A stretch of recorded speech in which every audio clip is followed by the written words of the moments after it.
नमस्कार भाई सभी लोगों को। मोस्ट वेलकम है आज के सेशन में। कैसे हैं आप सभी लोग? आइए जल्दी से कमेंट में कुछ दो चार बातें करते हैं, टॉपिक की शुरुआत करते हैं। योगेश, सालिनी, रोहित, प्रशांत, अमरजीत, सुमन, सुनील, रश्मि, सिंपी, निकेश, राकेश, कोमल, अमित, आलोक, क्या हाल चाल है आप सभी लोगों के? काफी दिन बाद क्लास हो रही है, बट हाँ, एक स्टूडेंट कुछ लिख रहा था कि कुछ तो शर्म कर लो, ये है वो है, ऐसे कुछ लिख रहा था। मुझे एक बात बताओ, आज दिन है मंडे।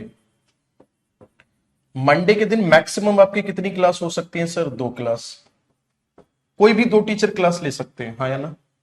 तो दो टीचरों ने क्लास ली, मानकर चलो अभिषेक सर ने ले ली और मैंने ले ली क्लास।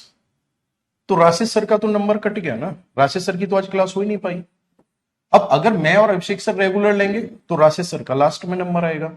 अगर मैं क्लास नहीं ले पाया तो मेरी जगह राशि सर क्लास लेंगे। तो कोई तो सब्जेक्ट ऐसा होगा जिसका नंबर लास्ट में आएगा। तो इसलिए पेशेंस रखना। और हाँ, ऑफलाइन के चक्कर में थोड़ा सा डिस्टरबेंस हुआ था। अब मैं आपकी क्लास रेगुलर लूंगा, हर वीक 3 से 4 क्लास होंगी। ठीक है जी, चलिए। मैंने अभी वीडियो चेक किया है और मुझे पता चला है कि आज मुझे आप लोगों को माउंटेन पढ़ाने हैं और माउंटेन में मुझे सबसे पहले डिस्कशन करना है हिमालय माउंटेन के बारे में। ओके, तो आप सभी कैसे हैं, है ना? इंतजार किया आपने या नहीं किया? ऐसा लग रहा था, अरे चलो ठीक है, कोई दिक्कत नहीं है, सब देखा जाएगा, है? चलो, हेडिंग डालनी है आप सभी लोगों को जल्दी से। हिमालय। स्क्रीन को ब्लैक कर लेते हैं जिससे थोड़ा अच्छा सा व्यू आए। यस।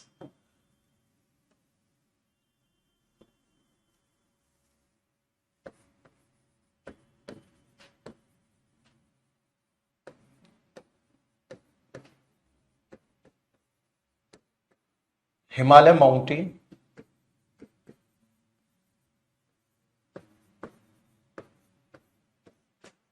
हिमालय पर्वत। ठीक है, हिमालय पर्वत या हिमालय माउंटेन। ओके, ध्यान से सुनना। ग्रेट हिमालय हो रहा था। एक बार दोबारा वीडियो दिखा भाई, बच्चे बता रहे हैं ग्रेट हिमालय हो रहा था। जल्दी दिखा, जल्दी।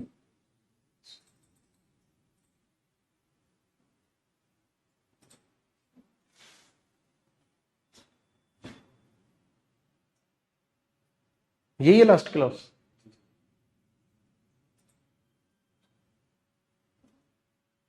नहीं,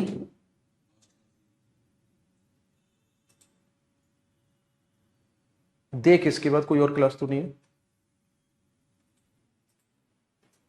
कोई बात नहीं है, मैं दोबारा से बता देता हूं। हिमालय माउंटेन हो गया था, ये सभी कमेंट कर रहे हैं। ग्रेट हिमालय कितना कराया था ग्रेट हिमालय में? क्या कर रहे राजू? मेरे भाई एक बार बताओ कि ग्रेट हिमालय में कितना करा दिया था मैंने?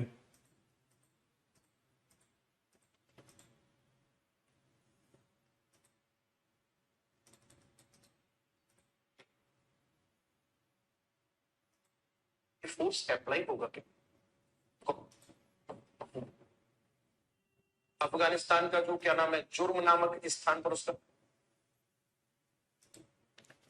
झूठ बोलता है आप। चलो, हिमालय माउंटेन देखो ध्यान से, बोर्ड पे देखो।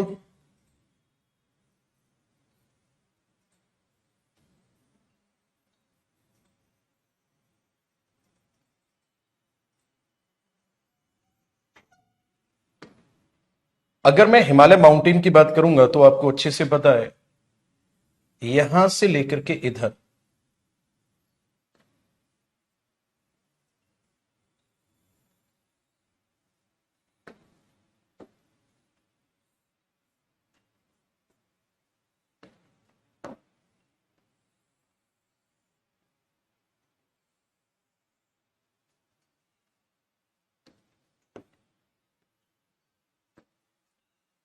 इसे कहा जाएगा ग्रेट हिमालय, शिवालिक हिमालय और बीच वाले को मिडिल हिमालय।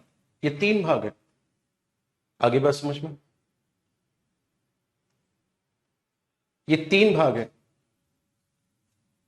अब मेरी बात को बहुत गौर से सुनना, ध्यान से सुनना। अगर मैं हिमालय की बात करूंगा तो हिमालय माउंटेन, ध्यान से सुनना, ये है यंगेस्ट फोल्डिंग माउंटेन। अब शांति से पढ़ लो जो पढ़ा रहा हूं। ये है यंगेस्ट फोल्डिंग माउंटेन। हिंदी में भी लिख देता हूं मैं, ये है सबसे नया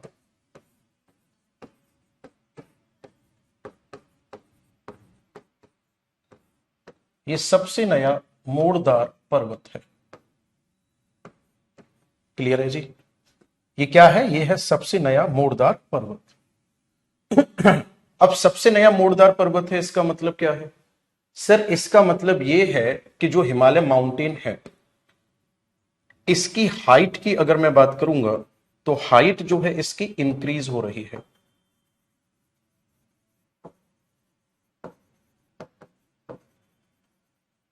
अगेन एंड अगेन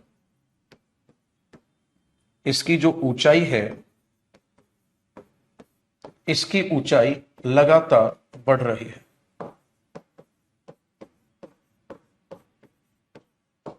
अगर पूछा जाता है कि जो हिमालय है, ये हिमालय कहां से कहां तक है, तो देखो ध्यान से, हिमालय माउंटेन ऐसे यूं फैला हुआ है और इसकी शुरुआत होती है कहां से? तो आंसर होगा जम्मू कश्मीर से। और कहां तक जाता है ये? अरुणाचल प्रदेश तक। यहां पर एक नदी गॉर्ज बनाती है जिसे कहा जाता है इंडस गॉर्ज, और यहां पर एक नदी गॉर्ज बनाती है जिसे कहा जाता है दिहांग गॉर्ज। तो ये इंडस गॉर्ज से लेकर के दिहांग गॉर्ज तक फैला हुआ है। बात क्लियर है यहां तक?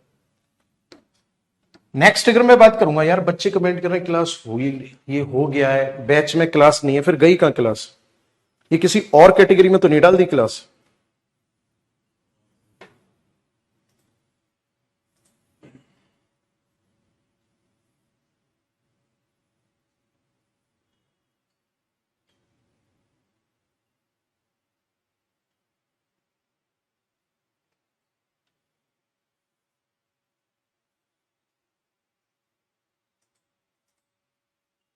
दिमाग खराब हो रहा फालतू में? भाई अब शांति से पढ़ लो जो बता रहा हूं, पढ़ लो अब शांति से, कोई बात नहीं। एक ही बैच है अभी। अरे एक ही बैच है, दो बैच है? एक ही बैच है। इंडस गॉर्ज से लेकर के ये दिहांग गॉर्ज तक फैला हुआ है। गॉर्ज का मतलब होता है, ध्यान से सुनना, ऐसे यूं दो पहाड़ों के बीच में नदी जब बहती है इसको काटते हुए, तो इसी को गॉर्ज कहा जाता है। तो इंडस गॉर्ज से दिहांग गॉर्ज तक फैला हुआ है। और याद रखना, नंगा पर्वत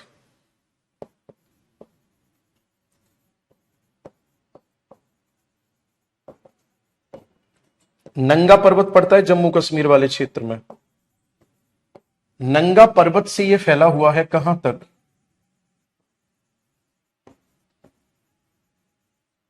नामचा बारवा तक।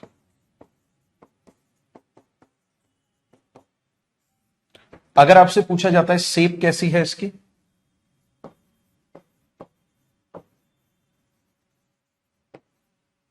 तो आंसर होगा आपका, इसकी जो शेप है वो धनुषाकार है। और लंबाई जो है इसकी वो है 2500 किलोमीटर।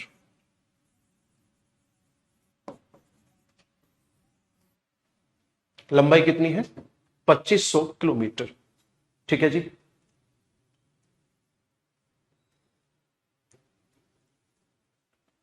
अब एक एक करके इसके भागों के पहले हमें यह समझना है कि जो हिमालय है इसके बनने के पीछे कारण क्या है। देखिए 14 अप्रैल को क्लास हुई है,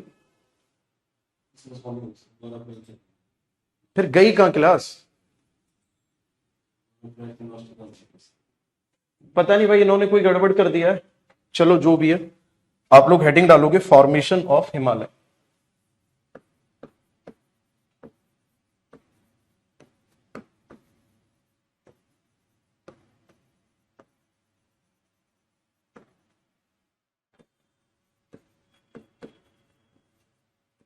हिमालय का निर्माण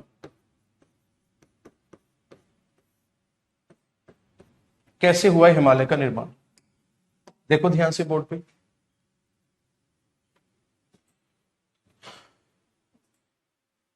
अगर मैं हिमालय के फॉर्मेशन की बात करूंगा तो एक पॉइंट लिखा हुआ दिखेगा आपको, it formed by convergent, it formed by convergent of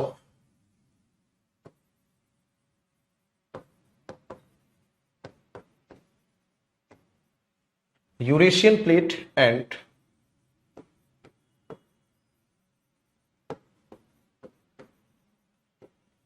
Indian plate.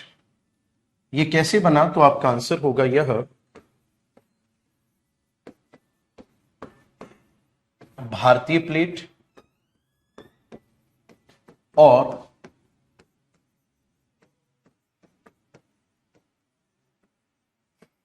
Eurasian plate के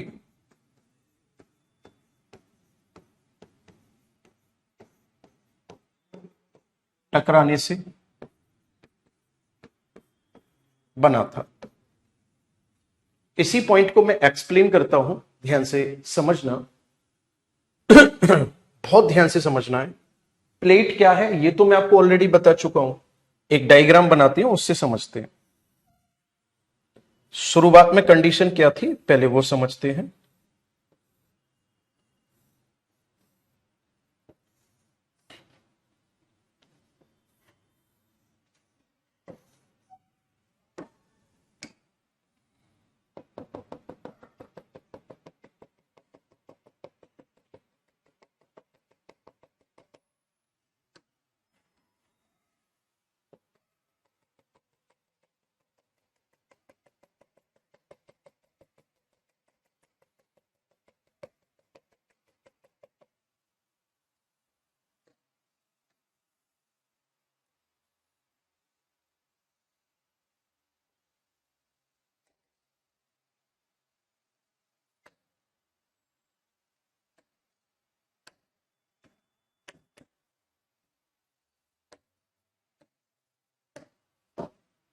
देखो बोर्ड पे ध्यान से,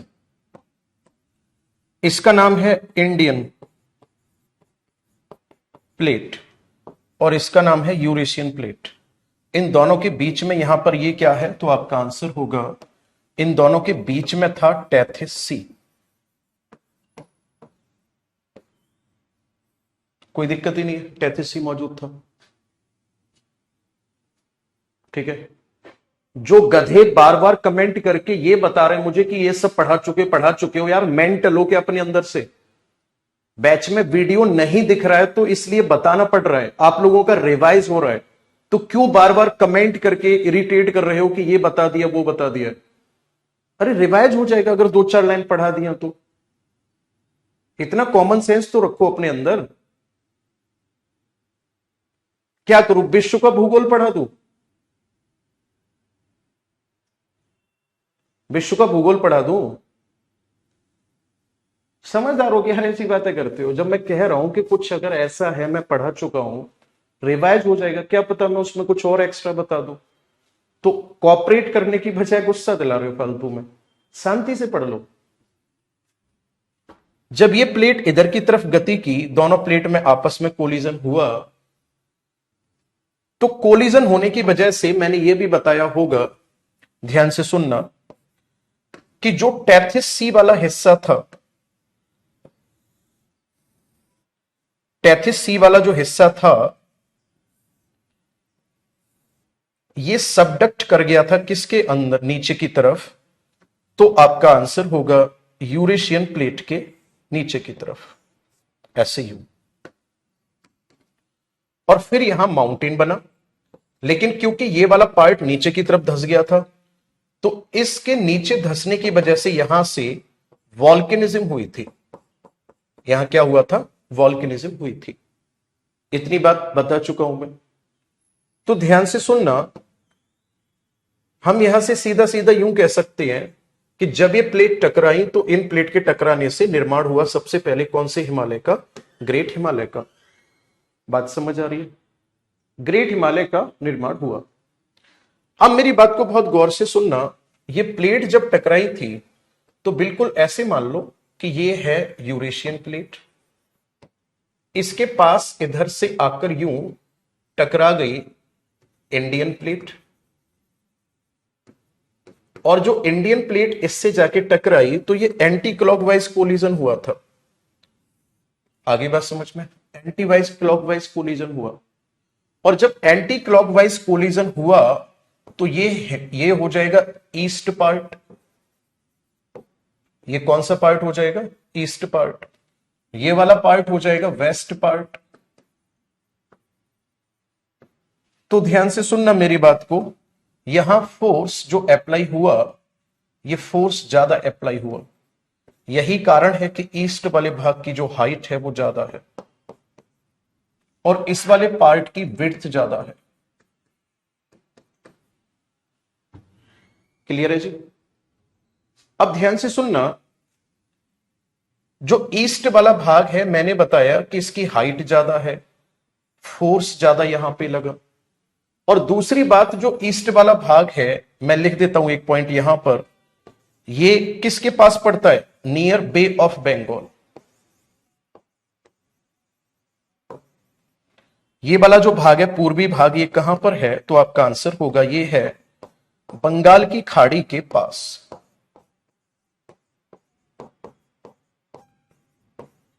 तो इन टोटल कितने कारणों से? 3 कारणों से। पहला कारण क्या बताया मैंने? पहला बताया यहां पर फोर्स ज्यादा लगने से हाइट ज्यादा है।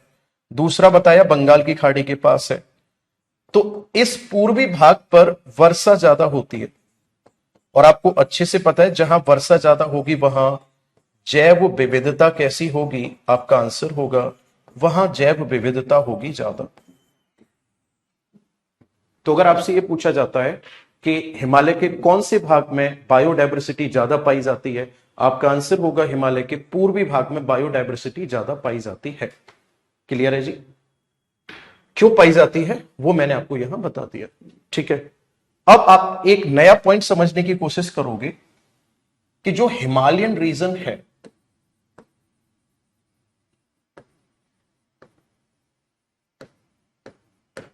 Himalayan region is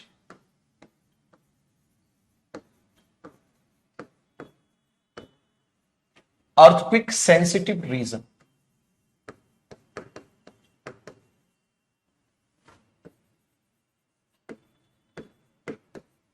Why? इस क्वेश्चन का अब हमें आंसर ढूंढना है। देखो ध्यान से कि जो हिमालयन क्षेत्र है,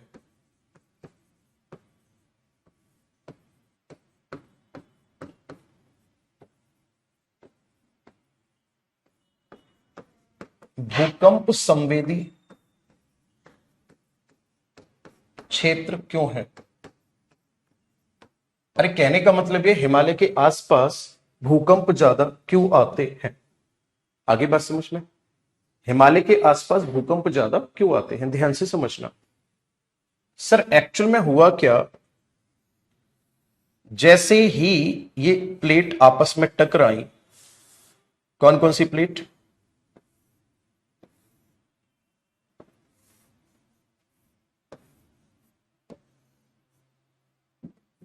यूरेशियन और इंडियन प्लेट। जब ये प्लेट आपस में टकराई तो हमें समझ आया कि यहां हिमालय माउंटेन बन गया। ध्यान से सुनना पूरी बात को, ये कौन सा हिमालय बन गया? ये बन गया ग्रेट हिमालय, मतलब हिमालय के तीनों भाग मिल गए। तो उसी दौरान यहां की सरफेस टूटी और यहां दरारें बन गई। आगे बात समझ में, यहां की सरफेस टूटी और टूटने पर यहां दरारें बन गई। और जब यहां पर दरारें बन गई तो इन्हीं को कहा गया फॉल्ट लाइन। तो मैं एक लाइन में यहां लिख सकता हूं, during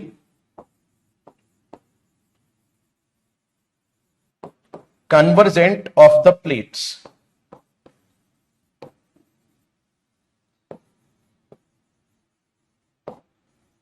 fault line formed near Himalaya. ठीक है भैया, एक एक पॉइंट को बहुत बारीकी से समझना है। मैं हिंदी में भी लिखता हूं। जब प्लेट टकराई, प्लेट के टकराने से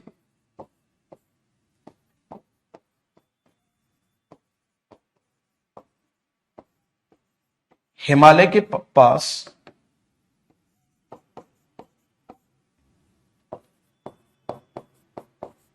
दरारों या भ्रंश रेखाओं का निर्माण हुआ।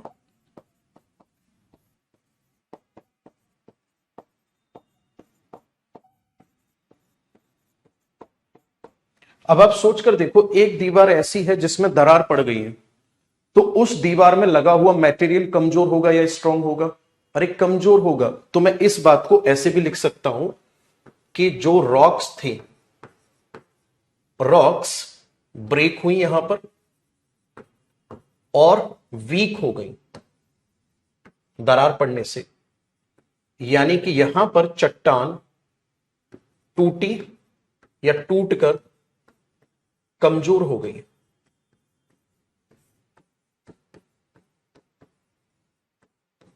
चट्टान टूटकर कमजोर हो गई। अब होता क्या है, ध्यान से समझना। जैसे ही ये दोनों प्लेट्स हल्का सा भी मूव करती हैं, व्हेन प्लेट्स मूव। अब एक बात बताओ, ये एक दीवार है, ये एक दूसरी दीवार है, ध्यान से सुनना। ये जो दीवार है इसमें यूं दरारें पड़ी हुई है, इसमें कोई दरार नहीं है। बराबर फोर्स लगाना है इस पे, मानकर चलो 100 न्यूटन का फोर्स लगाना है इस पे आपको। इस पे भी आपने 100 न्यूटन का फोर्स लगाया, कोई भी ऑब्जेक्ट है, कौन सा ज्यादा हिलेगा? जो कमजोर है। आगे बात समझ में? तो जैसे ही ये प्लेट आपस में टकराती है या प्लेट मूव करती है ना, तो आप लिख सकते हो यहां पे more vibration, more vibration feel near fault line. बहुत सिंपल वे में लिख रहा हूं, कमेंट करो समझ आया नहीं है। जब प्लेट गति करती है तो होता क्या है, जब प्लेट गति करती है तो भ्रंश रेखा के पास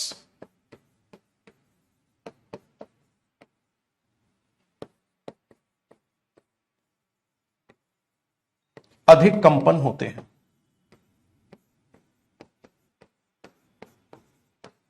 ये कारण है भाई साहब कि जो हिमालय है, इस हिमालय के आसपास भूकंप ज्यादा आते हैं। सारे लोग कमेंट करेंगे, मुझे बताएंगे पूरी बात समझ आई या नहीं आई। देखो ध्यान से, मैप बनाकर मैप पे समझा रहा हूं जो मैंने बताया वो।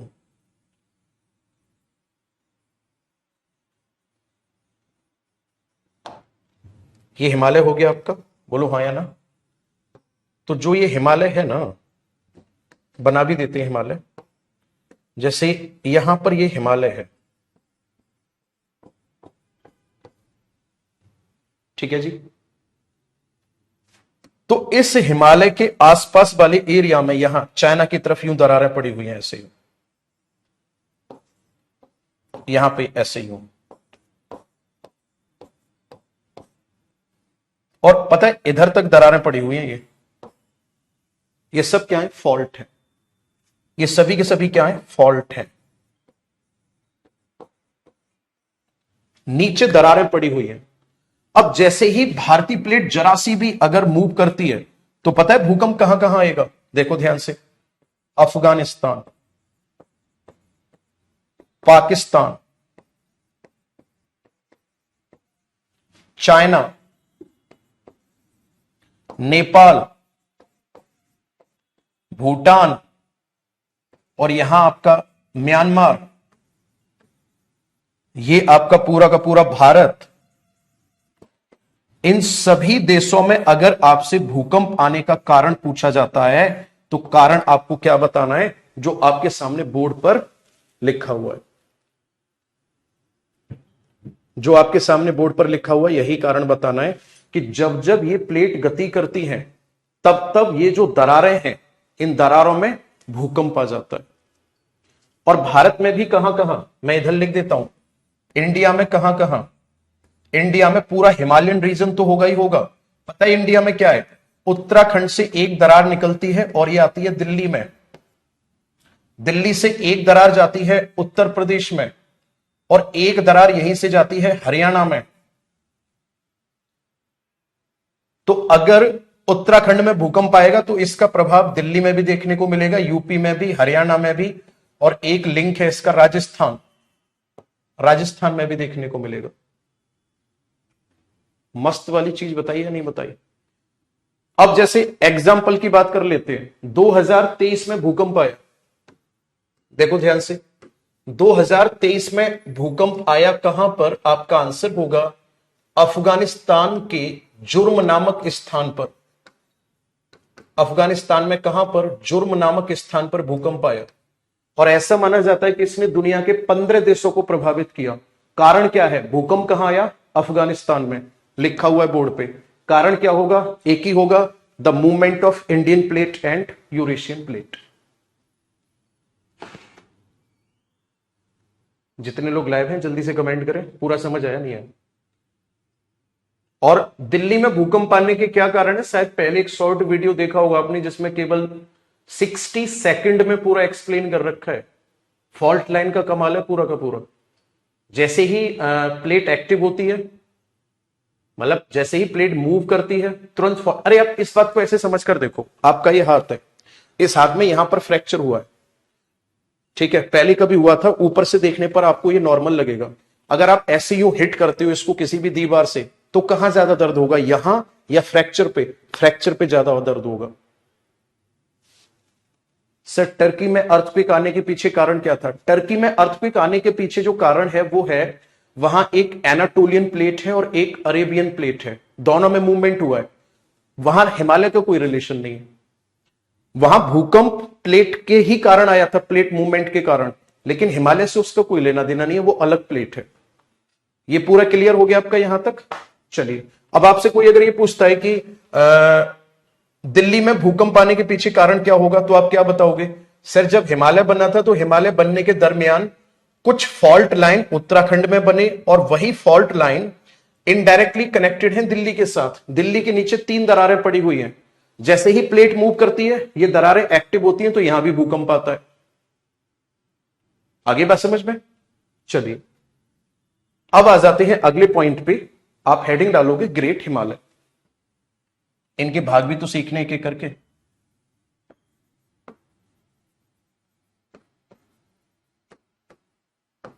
ग्रेट हिमालय,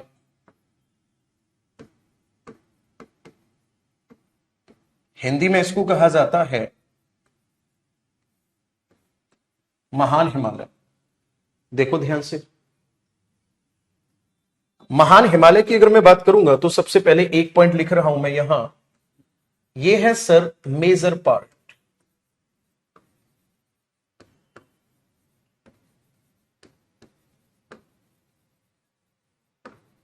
ये क्या है? हिमालय का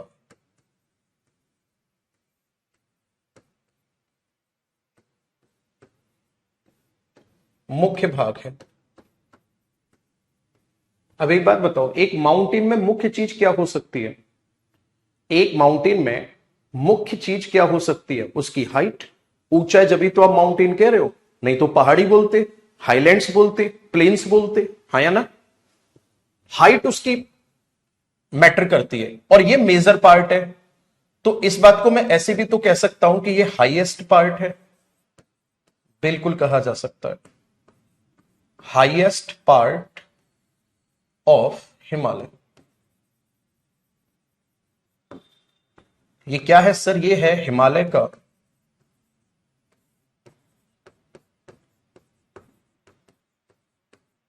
सबसे ऊंचा भाग है।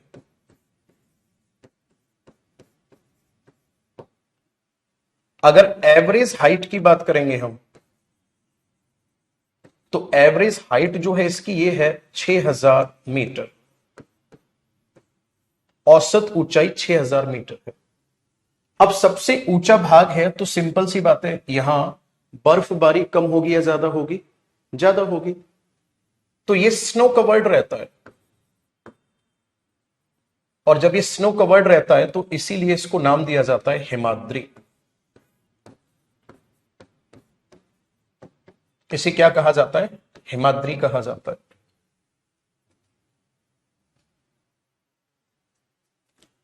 अब मेरी बात को बहुत ध्यान से सुनना। जो ग्रेट हिमालय है ये कब बना था? ये बना था आज से लगभग 45 मिलियन वर्ष पहले बना था। और जब बना था तो मैंने क्या बताया था? वॉल्केनिज्म हुआ था इसी के दौरान, एक वॉल्केनिक आर्क बनी थी।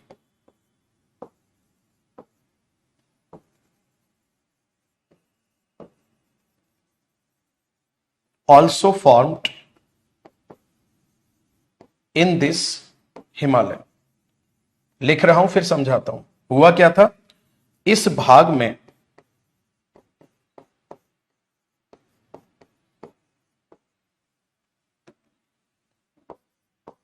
ज्वालामुखी,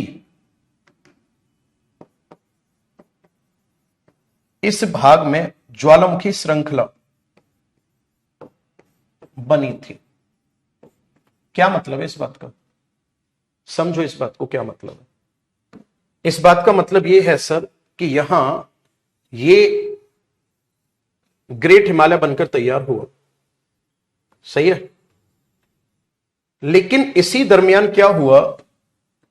नीचे की तरफ से, यहां से ध्यान से सुनना, इसी दरमियान क्या हुआ भाई साहब? इसी दरमियान नीचे की तरफ से यहां से जो गर्म मैग्मा था, ये गर्म मैग्मा पिघलने के बाद इसमें बाहर की तरफ निकला। गर्म मैग्मा एकदम ऐसे ही हो, ऐसे ही। अब आप सोच समझ कर बताओ कि अगर ये मैग्मा है और इस मैग्मा का टेम्परेचर मैं लिखता हूं यहां पे लगभग 1200 डिग्री सेंटीग्रेड टेम्परेचर है। आगे बात समझ में? कितना टेम्परेचर है? 1200 डिग्री सेंटीग्रेड टेम्परेचर। तो जब इतना ज्यादा टेम्परेचर है तो क्या यहां कहीं भी इसके अंदर, अगर मैं आपसे पूछता हूं जीवाश्म या फोसिल्स, 1200 डिग्री सेंटीग्रेड टेम्परेचर पर क्या जीवाश्म जीवित रह पाएंगे? कमेंट करिए जल्दी से। क्या यहां जीवाश्म बचे हुए होंगे या ज्यादा टेम्परेचर होने की वजह से जलकर एकदम राख हो गए होंगे? बताइए जरा। यहां जीवाश्म होंगे या ज्यादा टेम्परेचर होने की वजह से जलकर राख हो गए होंगे?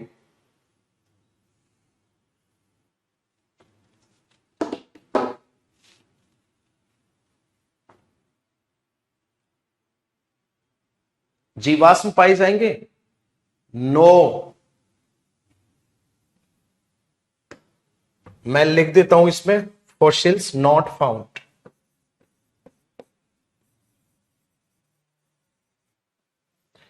जीवाश्म नहीं है। आगे बात समझ में? और ये वाला स्टेटमेंट आपको देखने को मिलेगा यूपीपीसीएस 2019 के पेपर में। स्टेटमेंट आया था, कौन सा करेक्ट है? स्टेटमेंट ये आया था कि क्या ग्रेट हिमालय में फोसिल्स पाए जाते हैं? तो आंसर क्या होगा? नहीं। क्यों? रीजन भी बता दिया मैंने। और मैंने लिखा हुआ है कि ज्वालामुखी श्रृंखला बनी थी। तो ज्वालामुखी श्रृंखला कहां से कहां तक बनी थी भाई साहब? ज्वालामुखी श्रृंखला बनी थी इधर द्रास, लद्दाख का द्रास, और इधर अरुणाचल प्रदेश। तो ये जो ज्वालामुखी श्रृंखला बनी थी ना, इसी को द्रास वॉल्केनिक आर्क भी कहा जाता है। द्रास वॉल्केनिक आर्क भी कहा जाता है इसी को। अब फिर यहां कैसी चट्टान देखने को मिलेंगी? तो आप बोलोगे कि सर यहां जीवाश्म तो होंगे नहीं, लेकिन यहां पर जो चट्टान मिलेंगी वो ग्रेनाइट होंगी। Granite and gneiss rock found.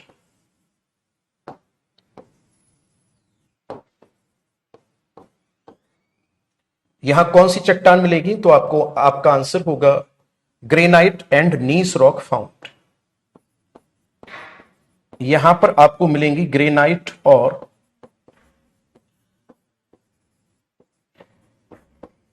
नीस चट्टान। आगे बात समझ में? मैं लिख देता हूं इसको, क्या नाम है जो मैंने बना रखी है?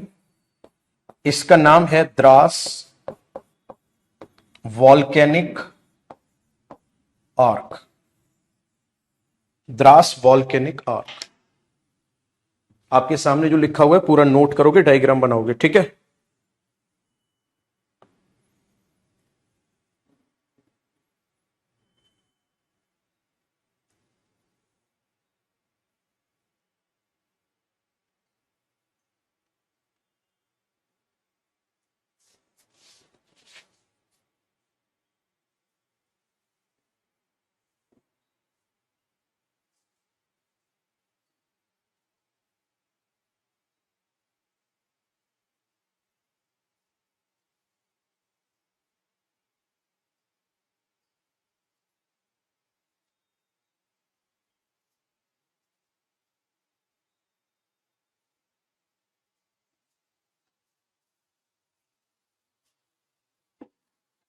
आगे बढ़े सर। नीस क्या होता है?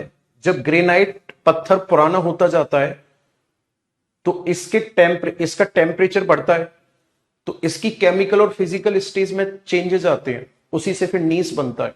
यानी जो ग्रेनाइट होती है ना, जब ये ग्रेनाइट बदलती है तो यही फिर नीस में बदल जाती है, ठीक है। चलिए अगले पॉइंट पर आ जाते हैं। अब बहुत ध्यान से सुनना है। यहां बात करते हैं हम ग्रेट हिमालय में पाई जाने वाली चट्टानों के बारे में, चट्टान नहीं, चोटियों के बारे में। ध्यान से सुनना। हम बात करते हैं सबसे पहले अरुणाचल प्रदेश की।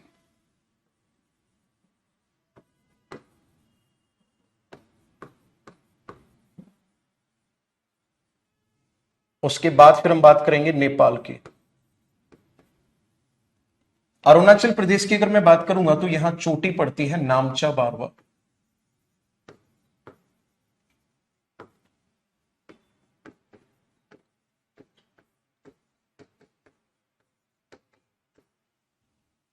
अब नेपाल में आ जाते हैं।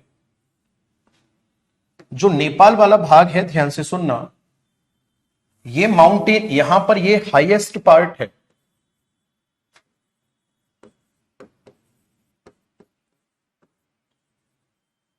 हाईएस्ट पार्ट एंड स्लोप लो। बहुत ध्यान से समझना इस बात को। मैंने लिखा यहां पर कि ये सबसे ऊंचा भाग है नेपाल में, और साथ ही साथ पता है क्या है, यहां पर ढाल जो है, इसका ढाल निम्न है। और चाइना की अगर हम बात करेंगे, चाइना की तरफ एकदम तीव्र ढाल है। ढाल निम्न का मतलब हो गया ऐसे यूं, यूं है। ढाल निम्न होने का फायदा क्या है नेपाल वालों को? यहां पर ध्यान से समझना, इसका फायदा यह है कि यहां पर क्या हो सकती है, क्या बोलते हैं, ट्रैकिंग, बेस्ट फॉर ट्रैकिंग या माउंटेनियर्स।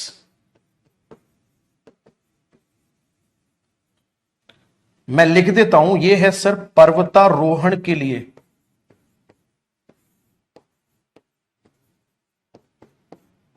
अच्छा है। यहां पर ध्यान से समझना, जो लो स्लोप है ना, यहां पर नेपाल वाले एरिया में रहते हैं शेरपा, और शेरपा का काम ही ये है, उनकी रोजी रोटी इसी बात पे चल रही है कि वो लोगों को माउंट एवरेस्ट पर लेकर जाते। आगे बात समझ में, लोगों को क्या करते, वो माउंट एवरेस्ट पर लेकर जाते। तो अगर आपसे पूछा जाता है कि क्या कारण है नेपाल की तरफ से लोग ज्यादा चढ़ाई करते हैं, भारत में क्यों चढ़ाई नहीं करते, है ना, या फिर ऐसे कह लो आप चाइना की तरफ से क्यों चढ़ाई नहीं करते, तो आपका आंसर क्या होगा, क्योंकि नेपाल में लो स्लोप है, इस वजह से यहां से चढ़ना आसान रहता है माउंटेनियर्स को। क्या नाम है, इस पे माउंट एवरेस्ट पे। अब मेरी बात को बहुत ध्यान से सुनना, समझना। जो ये हाईएस्ट पार्ट है ना नेपाल में, एक और मजेदार बात बताते हैं, ग्रेट हिमालय की सब रेंज है।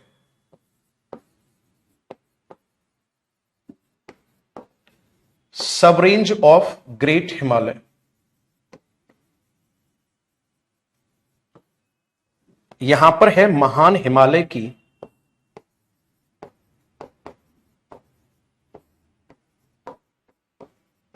उपश्रेणी।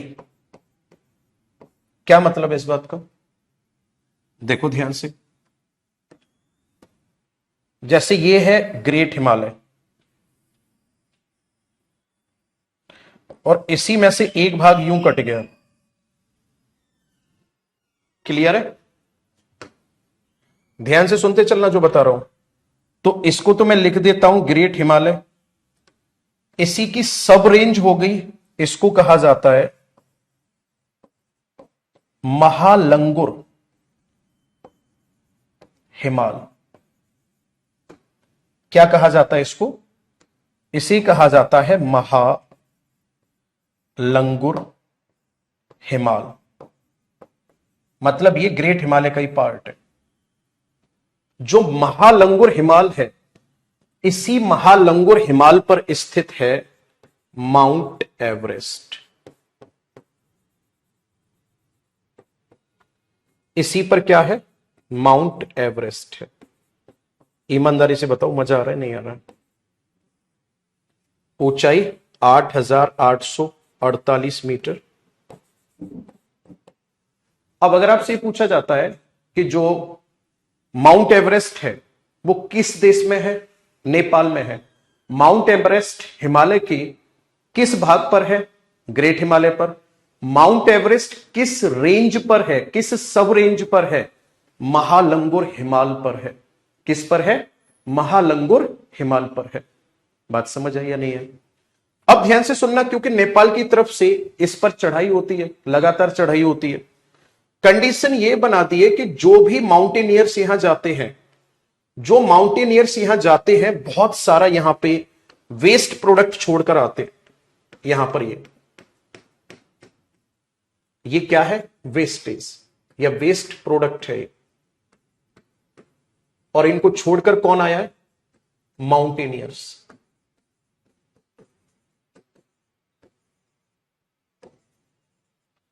जो पर्वतारोही है ना, पर्वतारोही यहां पर क्या कूड़ा छोड़ देते हैं, बहुत ज्यादा इकट्ठा हो गया है, तो इसको कहा जाने लगा है पीक ऑफ गार्बेज।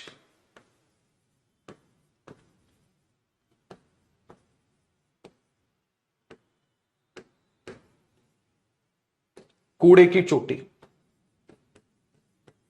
बहुत सारी डेड बॉडी पड़ी हुई है, ऑक्सीजन के खाली सिलेंडर हैं, है ना, ये सब यहां पड़े हुए हैं। और याद रखना, माउंट एवरेस्ट की हाइट अगर आप 8,850 लिखोगे तो गलत नहीं है वो, क्योंकि लगातार ऊंचाई इसकी बढ़ रही है। लिख सकते हो आप, कोई इशू नहीं। आगे बात समझ में? शेरपा जनजाति है,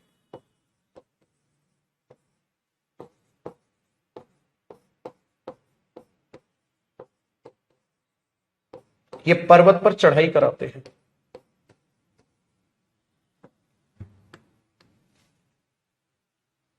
पूरी बात समझ आई आप लोगों को? और देखो ध्यान से, जो माउंट एवरेस्ट है ना, ये माउंट एवरेस्ट है इंडियन नेम।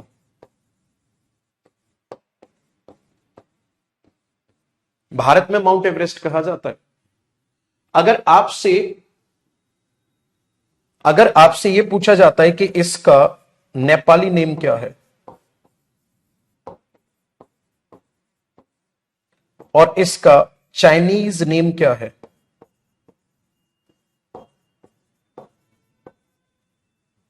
तो ध्यान से सुनना मेरी बात को। नेपाल में इसको कहा जाता है सागरमाथा, और चाइना में कहा जाता है इसको चोमोलुंगमा। और बताओ कितने एक्स्ट्रा पॉइंट चाहिए? इसे क्या कहा जाता है यहां पर? सागरमाथा, और यहां पर कहा जाता है चोमोलुंगमा।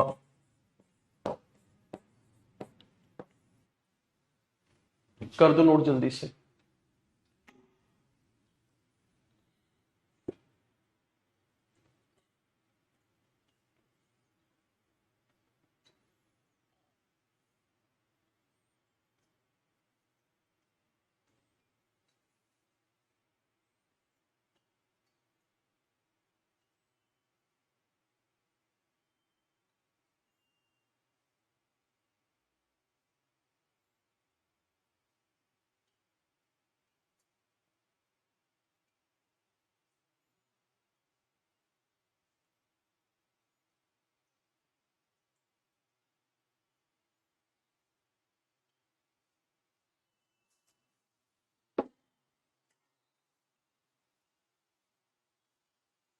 हाँ जी, नोट हुआ।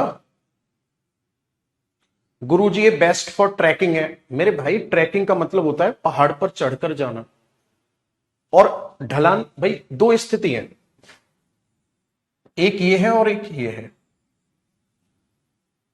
तो ऐसा तो होगा नहीं आप इस पर्वत पर आसानी से चढ़ते हुए चले जाओगे यूं, या इस वाले पर आसानी से चढ़ते हुए जाओगे। तो ट्रैकिंग के लिए कौन सा बेहतर हुआ, ये वाला बेहतर हुआ ना, इसलिए मैंने लिखा हुआ है बेस्ट फॉर ट्रैकिंग।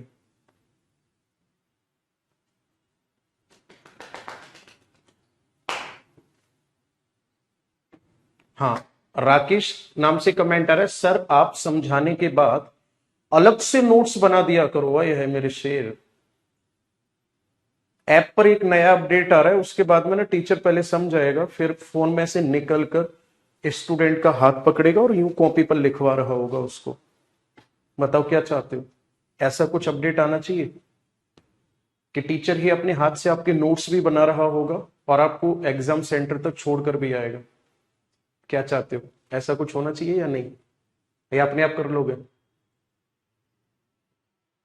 आज ये चीजें आपको इतनी आसान है टेक्नोलॉजी के अकॉर्डिंग कि आपको अगर एक पॉइंट भी समझ नहीं आए तो आप तुरंत इस बात का क्लेम कर सकते हो कि सर मुझे ये समझ नहीं आ रहा है। आप बेबाकी से अपनी बातों को टीचर के सामने रख सकते हो। और एक टाइम वो था जब हमने तैयारी की थी कि लगभग भाई साहब 100-150 बच्चों के बीच में बैठे हुए होते थे, तो डाउट पूछने की इसलिए हिम्मत नहीं पड़ती थी कहीं बेइज्जती ना हो जाए, है ना। और डाउट पूछ ही नहीं पाते थे टीचर से इस डर से कि कहीं बेइज्जती ना हो जाए। तो अब आप सोचो फिर उस टाइम पर हमें ये सारी चीजें तैयार करने में कितना स्ट्रगल करना पड़ा होगा, और आपको ये सारी चीजें इतनी आसानी से मिल रही है। तो उन चीजों की कद्र करो। कहने का मतलब ये क्लास में जो पढ़ाया जा रहा है टीचर के ऊपर छोड़ दो, अपना बेहतर करेगा हर टीचर, ठीक है, उसको अपने अकॉर्डिंग मत चलाओ।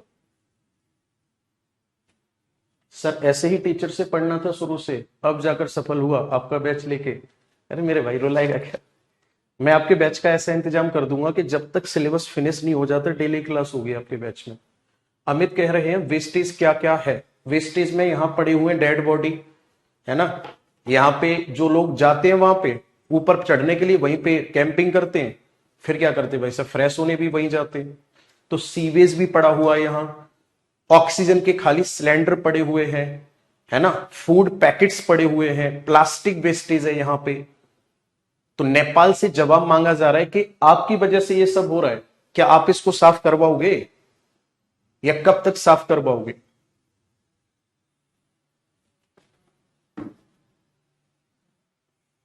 सर इसमें से ऐसे नोट्स नहीं बनते हैं, आप फ्लिपकार्ट पे सर्च करना SSC class notes by Vivek sir. जो मैं लिख रहा हूं ये पूरे हिंदी में हैंड रिटन लिखे हुए कंप्लीट सारे सब्जेक्ट की एक बुक है, जीएस स्पेशल के क्लास नोट्स की। आप वो अपने घर पे ऑर्डर करके मंगा सकते हो, लेकिन वो केवल हिंदी में है, ठीक है, हिंदी में है लेकिन वो। एनीवे हमने पढ़ा अरुणाचल प्रदेश के बारे में और नेपाल के बारे में, और हमने ये भी पढ़ लिया कि नेपाल की तरफ से चढ़ना क्यों आसान होता है, माउंट एवरेस्ट का कैसे क्या है। ओके, चलिए जी, अब ध्यान से सुनना, नेपाल में ही आगे बढ़ते हैं। तो नेपाल में कौन कौन सी चोटियां हैं, एक तो माउंट एवरेस्ट क्लियर करी दी हमने, इसके अलावा और कौन कौन सी चोटियां हैं माउंट एवरेस्ट के बाद, मकालू है, मनसालू है, धौलागिरी है, अन्नपूर्णा है। ये सभी की सभी चोटियां कहां हैं, नेपाल में है। आगे बात समझ में, एवरेस्ट,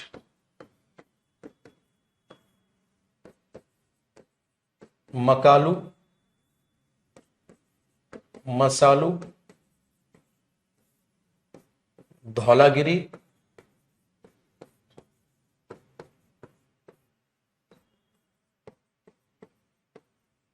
और अन्नपूर्णा। अब आ जाओ उत्तराखंड में।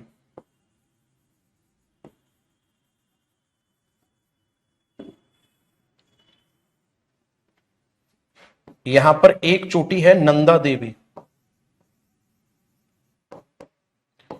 एक चोटी है यहीं पर बद्रीनाथ, एक चोटी है यहां पर केदारनाथ, एक चोटी है यहीं पर त्रिशूली। ये सब चोटियों के नाम है, ठीक है। ये है आपका नंदा देवी, ये है बद्रीनाथ, केदारनाथ,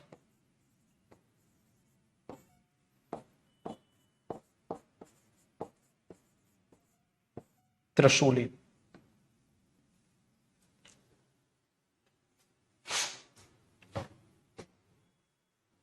हाँ जी, ये चोटियां कहां पर हैं? ये सभी उत्तराखंड में है।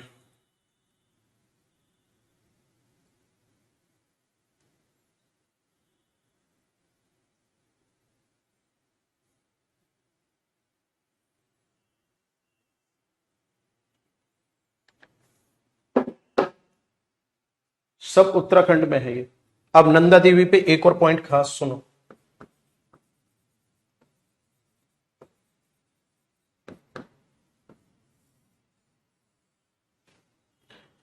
नंदा देवी ट्राई पॉइंट पर है। नंदा देवी कहां है? 3 देशों का बॉर्डर है यहां, इंडिया, चाइना और नेपाल, इनके बॉर्डर के पास है।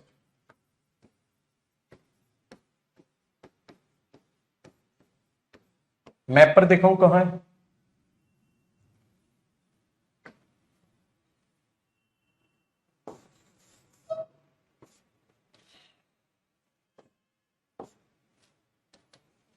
जो ये नंदा देवी पड़ती है ना, ये नंदा देवी लगभग यहां पड़ती है। तो इधर चाइना, इधर नेपाल, इधर इंडिया, दिख गया?